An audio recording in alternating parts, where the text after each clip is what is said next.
Hi there again, BookTube. Welcome back to my channel. Lola here, and today I bring you my January wrap up. I have managed to read 14 books if you include the bind up of Assassin's Blade this month, so I'm quite proud of myself there. I'm quite happy that I managed to read so much all in January. I think I've just been on a reading rampage or something this month, so let's get started, shall we? So starting off with the mangas that I read this month, I'm going to show you that I read Pokemon Adventures Volume 4 and 5, and this stars Yellow raising Red's Pikachu and trying to find Red. The only thing I can really tell you about this without spoiling too much is that Red's gone missing. Pika has gone to Yellow for help. He managed to escape the situation. And these two mangas are about finding Red and finding out what happened to him. So it's like it goes a bit into the future of the previous mangas. So I really enjoyed them. I liked that Pika was with another trainer and that Yellow was learning how to become a trainer to help Red and Pika to be reunited. I just need to read volume 6 now to see what happens to Red, because I still don't know. I really liked it, and I like the way that the mangas are a bit darker than the anime. Another thing I've read of the other manga that I want to talk about is Death Note volume 4. I really enjoyed this one too. The Death Note mangas are getting so good now. The adventure and the detective parts of the story are really interesting, and how Light is kind of solving a case that we all know he's the one holding the Death Note, but then he keeps losing his memory in this one a little bit as well, so he's trying to investigate his own killings really. So he's kind of working on the side of the police even though he's going against the police all the time. So yeah, it's a really amazing detective manga, and I don't normally like detective stories, but Death Note is really good because it's incorporating magical beings and powers into it, and it's really wonderful, and the police can't understand what's going on because it's something beyond their reach, beyond things they've ever known. So Death Note is wonderful. I'd really recommend it. So I've finally finished what is out so far of the Throne of Glass series. So I've now read The Empire of Storms, which I absolutely loved. Heir of Fire is still my favourite book, but this was absolutely wonderful, and I loved the story and how Manon got into the story in this book, and how all the characters just come together and it all links, everybody's story links, and it's absolutely wonderful. I love it. I can't really say much about it obviously because it's the last book in a series. It says at the top, a fight for her throne, a war against darkness. So basically the main character is an assassin, or was an assassin, and now she's fighting for her freedom, for her kingdom. Really can't wait for the next one to come out this year. I'm really looking forward to it. I don't know what I'm going to do all this time with that Throne of Glass series. It's becoming one of my favourite series of all time. I really love it. And then of course I've also read The Assassin's Blade, which consists of 5 novellas, so I'm classing this as 5 books on my Goodreads because I'm cheating a little bit, but it's still 5 books, guys. I mean, 5 small books, so. I think my favourite one was The Assassin and the Pirate Lord. It was the first one in the book, and I just loved how Selena and Sam fought side by side to stop slave trade and all that kind of stuff really, to save and rescue the slaves and give them their freedom. And that was the one I really loved because it really put Selena's personality into the story. So that was my favourite one. And then I ended up crying with the last one, The Assassin and the Empire, because obvious reasons. Certain characters die, certain characters are in a lot of pain because of these deaths, and I was in tears, so I couldn't cope, guys. I really couldn't cope.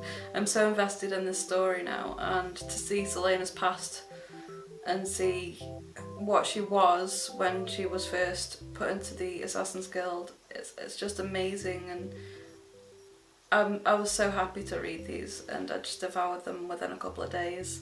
I read so much this month, guys.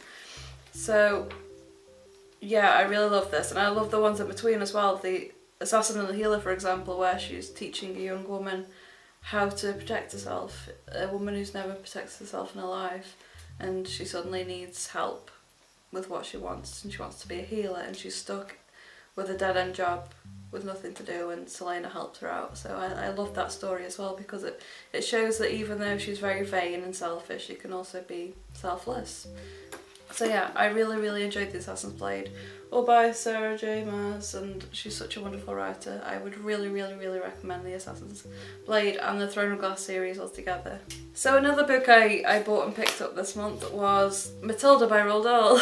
I absolutely loved this book. It was wonderful, and I love how everybody's depicted and how it's slightly different to the movie as well.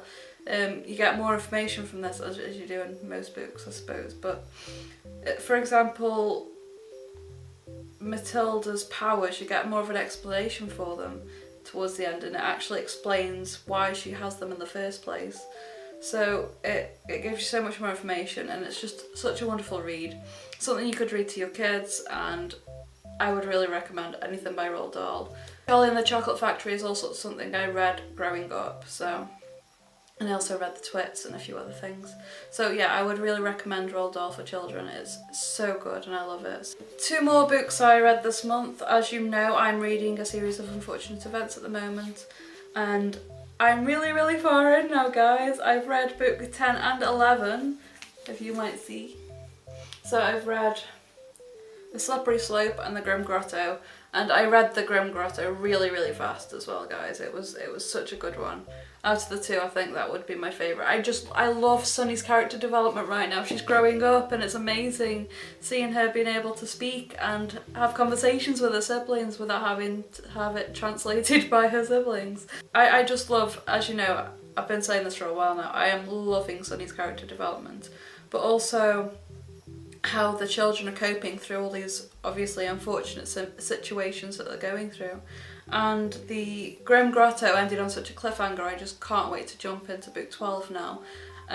So I'm hopefully gonna try and read the last 2 books this upcoming month of February, and I will let you know what I think of the ending of the story. And it's just so good. I would recommend A Series of Unfortunate Events to anybody. It's just one of those stories that you can follow really easily, because they are quite smallish books. I mean, the first few are very small. But yes, I would definitely recommend them for you, because they are absolutely wonderful stories about these children going through these really unfortunate situations and how they're getting away from them each time, and the traumatic effects it has on them as well. And then there are 2 more books that I did borrow from the library, and that is Winter by Marissa Meyer. I really loved it. It was so good. It was a bit too happy ending-ish. I was expecting at least some characters to be injured or some death or something like that. I know it's a fairy tale retelling, but it's supposed to be a bit darker. So I think the ending was too happy ending-ish. But other than that, the story of Winter was pretty amazing. I still, like I say, I don't like Scarlett's character still, even now after reading all of them. I realised that Winter really loved Scarlett as a friend and all that, and that was nice, but I just really don't like Scarlett's character, guys.